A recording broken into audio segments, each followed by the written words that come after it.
Hello, hello, hello, and welcome to the Engineering Success Podcast. We have a bonus episode for you guys, episode 29/28 and a half. I'm not sure what I'm going to number it yet, but we are on the 29th episode of the Engineering Success Podcast. In the 28th episode, I teased a little bit of a thing where I said that maybe I'll get a mechanic to come on and react to a mechanical engineer's opinion on the difference between a mechanic and a mechanical engineer. And sure enough, I delivered. So you're welcome. I am awesome. You are so blessed to have me as your podcast host. Just like I am blessed to shout out our top tier supporter, John Ott. Shout out to John Ott for being our top tier supporter of the Engineering Success Podcast. You might be hearing in the background a little bit sound of a dog whining because that's the hint is that our guest has a very special dog named Blueberry. But back to shouting out John Ott. Shout out to John Ott. Thank you, John, so much for your support of the podcast. You too can get a shout out at the beginning of every episode of the Engineering Success Podcast. If you support the podcast on Anchor or on Patreon, $10 a month gets you a shout out for every single episode of every single month. And as always, if you want to write into the pod, write into engring.success@gmail.com. All right. So I mentioned earlier that we have a special guest, and we do. This guest is a very good friend of mine, somebody who I have really grown close to over the last, let's say, 5 or 6 years. And he's somebody that means a lot to me and is very special to me. And I'm very grateful to have him in my life. And I'm very grateful to have him on the podcast. So without any further ado, I'd like to welcome Nic Yoes. Hey, Nick, how you Hey, how's doing? it going? Hey, Yeah, man. thanks for hanging out in silence there. You did a really good job of being as quiet as you can in the background with your dog over there. So, what kind of dog do you have? I have a miniature Australian Shepherd. He's a blue Merle, and he is a wonderful little pup. Aw, well, I also have a miniature Australian Shepherd. What a coincidence! So, I know. What a coincidence. something about Australian Shepherds. So Nick, so you are a mechanic. You're an experienced mechanic of multiple years, right? So kind of give me a little rundown on how many years of experience you have in the automotive industry and basically why did I pick you to be my mechanic, other than the fact that you're the only mechanic I know that would actually come on the Well, podcast. well, why'd you pick me? I don't know. I was lack of options. That sounds about right. And then I started working on vehicles in a professional setting at a Ford dealership when I was 18. Did that till about 20. And then took a break for a while, and then in my mid 20s, I started back, worked for an Audi dealership in a professional setting again. Uh, Worked there for about another 2 years, and then switched positions inside the company. So I'm still in the automotive industry, but um, I've stepped away from mechanics. But I do mechanics on my side. I do it for friends. I was still very actively involved. Yeah, so you're my mechanic guy, basically. For anybody that doesn't know this, Nick could give me my inspection if I tossed the money under the table, right, Nick? Used to, yeah, used to. Used to. No, this is not me incriminating myself, I promise. Anyways, so yes, Nick, very qualified. Thank you so much for taking the time to help out the podcast and lend your experience as a former, current, somewhat practicing mechanic. I really appreciate your insights, and I know that you and I have had a lot of conversations already about the parallels in my work as a mechanical engineer and your work as a mechanic. So I really appreciate you lending your advice to the pod. So what I've done is I've snipped a segment of the last episode. It's the video segment from the Engineering Success Podcast, and we're going to talk about what the difference is between a mechanic and a mechanical engineer. So I'm going to go ahead and pull it up. And what we're going to do is we're going to watch it, and then I'm going to stop it at various points throughout. And you can kind of give your take, and then I can kind of banter with you throughout. So without any further ado, here we go.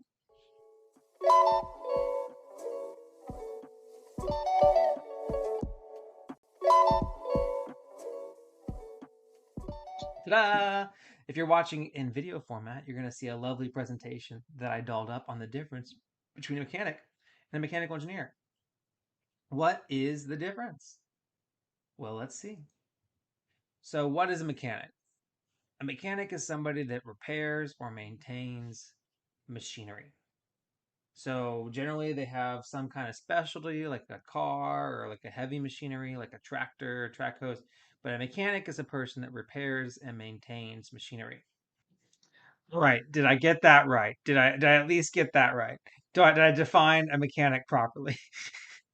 I think you did. I mean, there's a little more. And then a mechanic. Yeah, I mean, it is taking care of machinery, but there, you know how many components go into building a whole system. So, I Yeah. mean, depending on what field you're in as a mechanic, you're going from the mechanical to the electrical sides back and forth because you need both components to make the machinery work. Mhm. So for the most part, pretty good, right? Yeah. We'd say we're not too far off. Okay, cool. Let me move my video out of the way of I feel like I'm blocking the video a little bit with my video. So let me move us out of the way a little bit. And I'm going to make us a little bit smaller so that we don't block the video entirely. So you're going to cover up my face and I'm going to go over here. All right, perfect. All right, here we go. Let's keep going. Mechanical engineer. Well, mechanical engineering is a branch of engineering. So, but mechanical engineers themselves are the ones that are designing the mechanical systems or the products or the machines, or they're integrating mechanical things into a machine. So, mechanic, they're the ones that are physically working on it, and mechanical engineer is the one that does design. And maybe mechanical engineer will do a little bit of tinkering with it as well, but the mechanical engineer is the one that's doing design. Mechanic is the one that's working on it. So mechanic, still pretty good right here, right? Still pretty good. I'd say so. Yeah. Okay, perfect. Let's keep going. So, what's the difference between the day to day life of a mechanic versus a mechanical engineer? Well, a mechanic is going to be building and repairing machines. So, they're going to be doing a lot of physical work. And their responsibility is to do it safely. So, their job is to do a high quality work at repairing or building something and do it safely. And there's an organization called OSHA that regulates how they have to work safely. Um, Mechanical engineer designs the machines. So they're specifying machines as part of a larger system. They're working in a team of other engineers that are maybe also working with the mechanics and collaborating with the mechanics for input onto the design, but their responsibility is to make a safe design and meet all safety and regulatory requirements for what they're doing. Okay. So I think I really quickly glossed over the day to day of a mechanic. So what are some other things that you did in your day to day role as a mechanic that maybe didn't get captured here? Probably training, and training is a huge part of it. As a mechanic, you're constantly in an evolving field because technology is constantly pushing things forward. So with manufacturers, especially, they make sure that their employees are trained in the new processes and designs of what they're doing. So that is something that is more commonplace on a day-to-day basis is doing more training. Is it module based usually? Is it a module that somebody from the corporate office has designed that then you're kind of working through, or is it kind of one-on-one style training that you have with like a manager or something like that? How does that training usually I, come? Yeah, so it's going to be modular. They're made by the principal company. So like me, I was working for Audi. Audi's the one who supplies the training for their own product. Um, Same thing, Ford supplies Ford, and like it is, they want you to be specifically trained in their processes and how they want their things to be done because they want consistency. That's the biggest thing is they want to be able to hop into any store and know that their mechanics are going to produce the same results every time because they have a consistent game plan.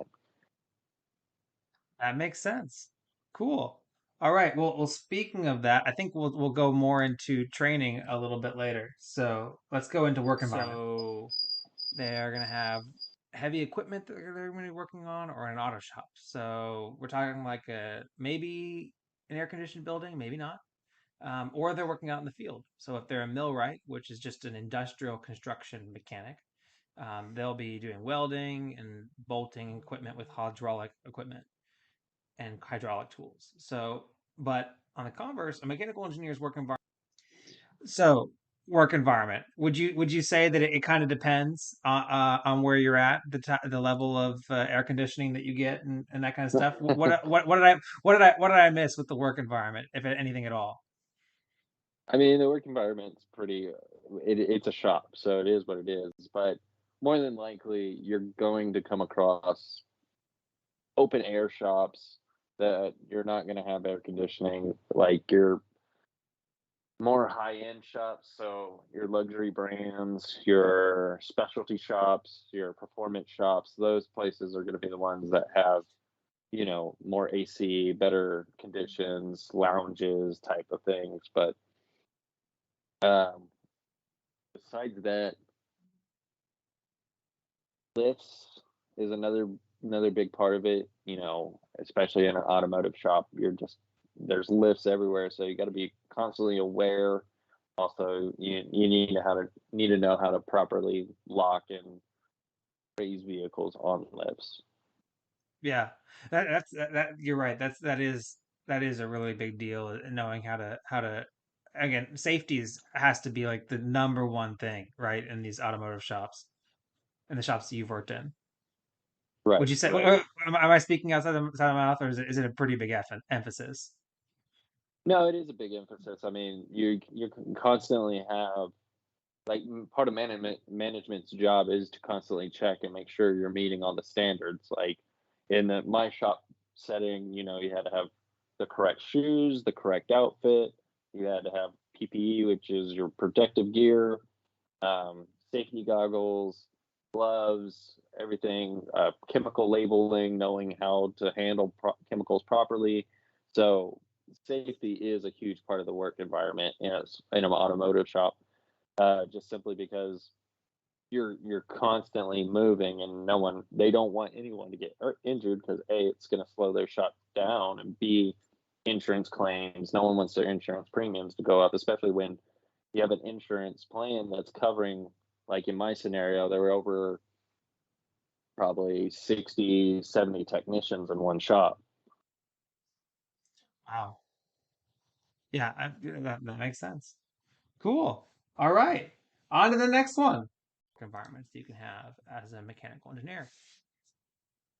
What kind of education do you need? Well, for a mechanic, you generally require maybe like a high school diploma or a GED, but generally there is not a formal education requirement for a mechanic. Though there are, associates programs where you can get maybe an AAS and I'm going to start speaking beyond my knowledge, but you can go to like an associate's program and kind of get the experience and get the background you need to go work on cars and then go get a job to be a mechanic. But life training and education you have as a mechanic is generally employer specific. And so, for example, if you work for Audi, you might go through Audi's series of mechanic training programs to become an Audi master mechanic. And then if you wanted to transfer to another auto manufacturer in their in their mechanic shop, then you might need to do some proficiency and show them a resume and show them what kind of experience you have, and then they'll transfer you into wherever their appropriate level of experience they think that applies for you is.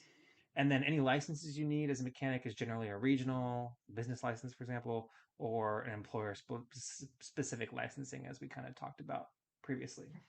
For a mechanical engineer, so all right, I'm not the most proficient in this, but I think I got close. Did I get close?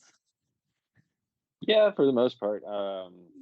Like you said, it's high school level education is what you really need to get started, and then you do have your trade schools like UTI and manufacturer specific schools that you can go prior to entering a shop. So you're a little more knowledge and you start at a little bit of a higher level.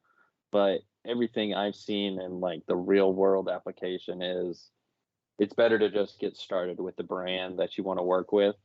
I do feel like people sense a barrier to entry at a lot of dealerships, just simply because they're like, well, I've never worked in a shop before. how could I work on a in a luxury shop or anything like that. But it typically the requirements aren't so strict on those entry level positions there because they want to train you themselves. They really don't want you to have bad habits that you're carrying over from a mom and pop shop that might have not taught you correctly, or you have no experience. So then, you're a fresh slate so they can train you from there. What Um, about what about transitioning from one to another? Like, say I worked for Ford for 10 years, and then or like you did, you worked for Ford for 3 years, and then you went to Audi. Did they make you come in from the very beginning, or does it kind of depend on what level of experience you can demonstrate to them?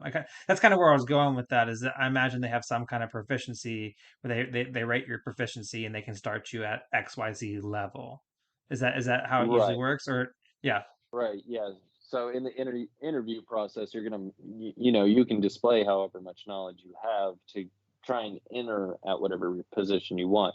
Like me, like my entry level position at Ford, like really didn't get beyond that, and I took an extremely long break in between the two. So, I kind of started back over at the beginning with Audi, entry level stuff. But if you were someone of tenured experience with another brand, you can take their test and kind of, uh, show if you can pass these tests, then you're proficient enough to go to that level, if that makes sense. that makes sense. And then how about licenses? Did you ever need any licenses? No, I did not. I did, as a mechanic, there's no specific licenses I know of. Now there is the American standardized, like mechanics, which is ASE, um, but that's not really needed at any real world applications that I've ever seen. And then so really any certification is the word that I'm kind of going for at the bottom left there. Any certification that you got would be like an Audi or Ford specific certification so that they advance you through their levels, basically. Right, and you get tracking along those processes. So like it is, I can go to any other Audi, and even though I've been out of the mechanic side of things, I can go to any Audi, show them that I have work history and I've done their specific trainings. It's all going to be logged, and they can go, okay, this is where he's at already. Yeah, that makes sense. All right, cool. So not too far off then. Let's go. Sweet. All right, next one. Skills. All right. See, it's so difficult managing all these different screens at once. Education requirements. What kind of skills? I'd say that the skills are actually pretty similar. Both instances, you need to have good problem solving skills. You need to be able to communicate and work in teams. But the mechanic, you got to have some physical skills. You got to be able to handle a tool, and you have to be disciplined. You got to show up for your hours. You got to show up on time, leave on time. You got to manage your physical hours. For a mechanical engineer, again, problem solving, you might have to work in some digital softwares. You might have to have an additional level of computer technical efficiency. You'll have to have a lot of general understanding of engineering concepts that you might have learned in school, understanding of regulatory requirements and knowing how to navigate that process. And also you have to have a staying power. So mechanic, you for the most part you go in, you work on a project for a day, and you put it down, you go back home, and then you come back and then you work on it. As a mechanical engineer, you might have that project that lingers maybe months, years, and you have to have that staying power to work towards a longer term solution. And sometimes your work mentally just gets taken home with you a little bit more than maybe if you were working as a mechanic. Though I imagine if I was a mechanic struggling with solving a problem, it would weigh on my mind whenever I went home from work too. But that's what kind of skills you need. So what do you think? I mean, yeah, I mean, those are the daily skills you need. I mean, tool handling and there's a physical aspect to it. So you got to be able to lift and carry tires and wheels and heavy parts of mechanical equipment, especially if you're like, let's just say a diesel mechanic. You're going to have to be able to handle extremely heavy pieces of um, part, heavy parts for whatever you're fixing. Uh, Communication, yeah, problem solving. I imagine you have to use a lot of problem solving skills whenever you're working as a mechanic because you're kind of you're solving things on the fly, right?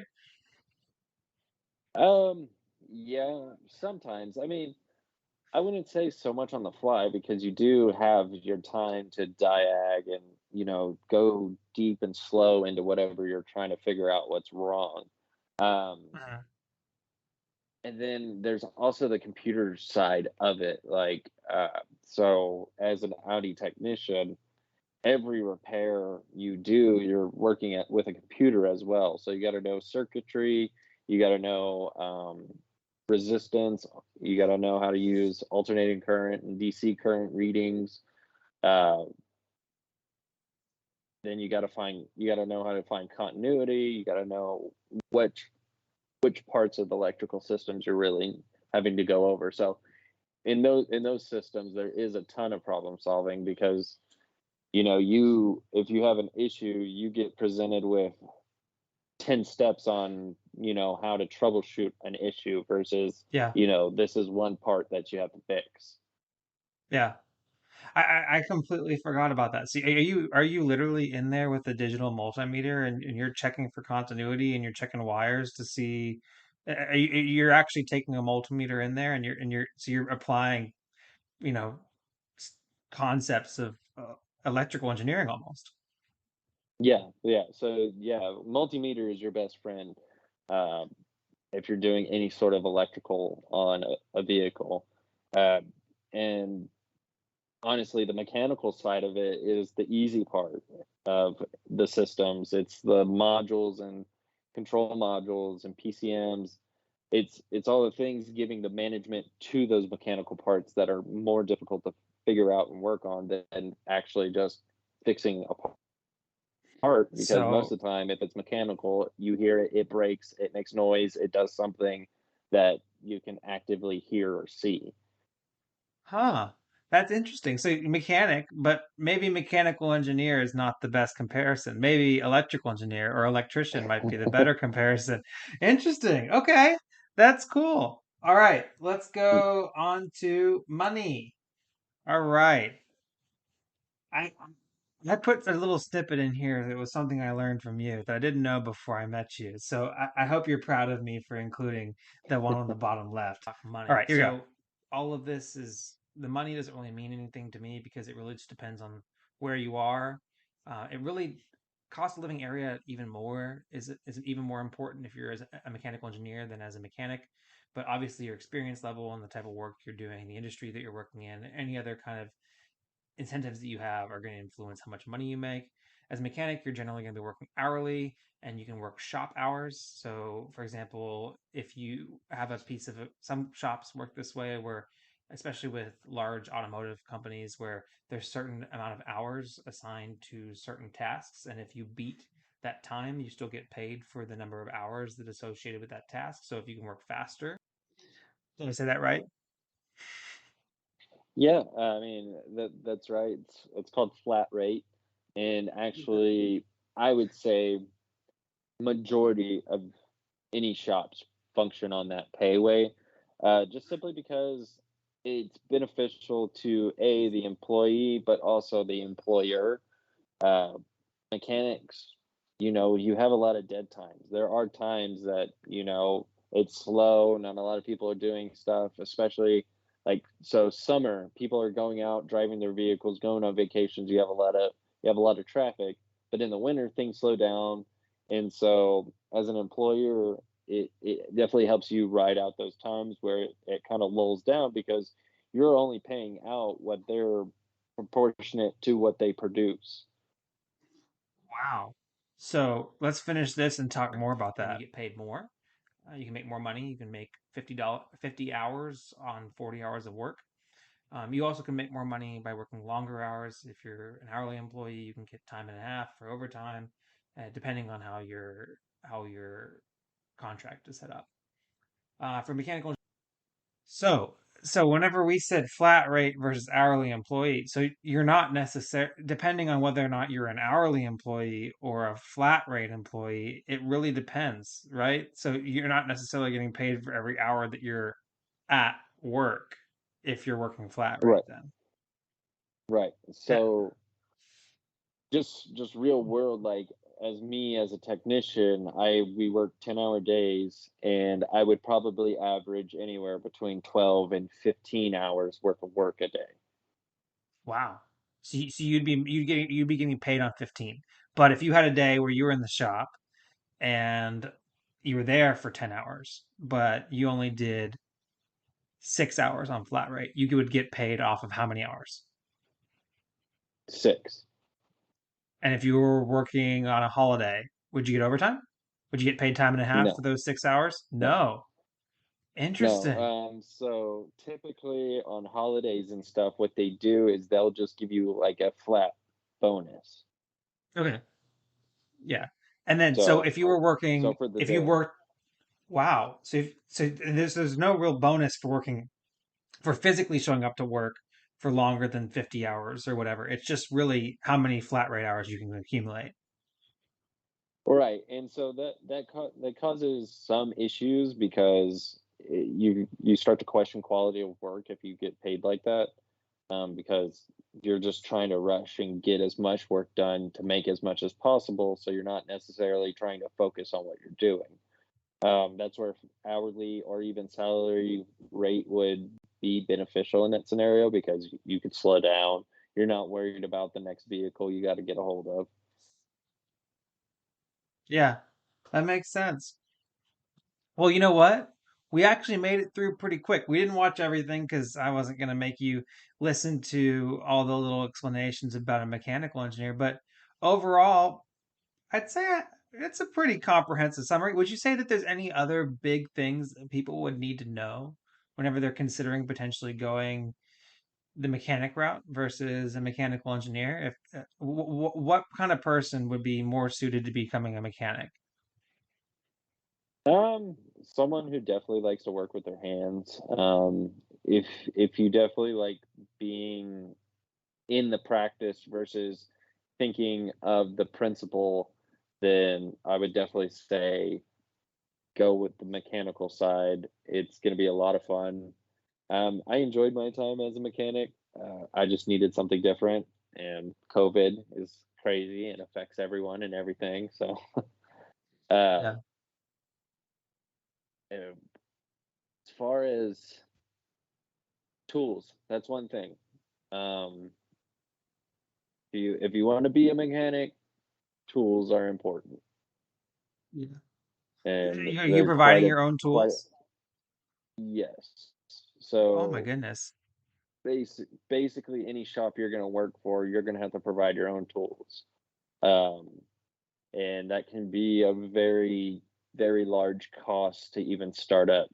So it's still, again, the cost is going to be way less than any college degree, but at the same time, it is, you could spend anywhere from 1,500 to $15,000 on getting started with tools. Yeah. Wow. That's something to be aware of. So before we close, I just like to thank you so much, Nick, and just any last words for anybody, words of wisdom, words of advice, words of caution for anybody that's looking to become a mechanic? If you're obsessed with cars, definitely take this path. There's a lot of avenues as well, just besides mechanic inside of this atmosphere.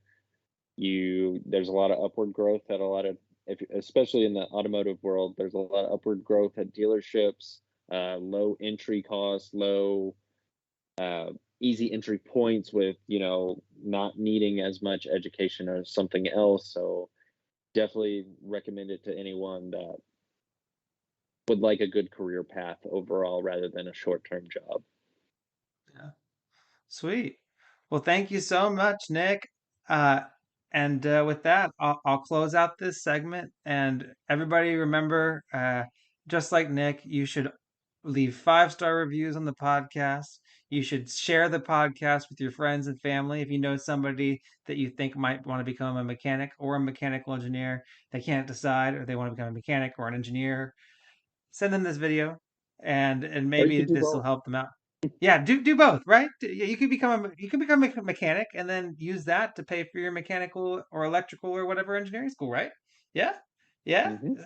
I imagine some dealerships might even help contribute towards your education costs as part of your employment. Sweet. Well, thank you guys. I'll catch you guys in the next one. This has been the Engineering Success Podcast. That was Nic Yoes. I'm Daniel Dollinger, and we will catch you in the next one. Thanks. Miscommunicating. I just made a pilot, then they threw me on the stations. Now I'm not complaining, now I'm not complaining. My thoughts get complicated, I cannot explain in lameness. Never losing focus because I ain't chasing payments. Still playing in the basement while I'm working on arrangements. They heard the kid in 50 countries, thank God that's amazing. But I'd rather thank Spotify, they put me on the station.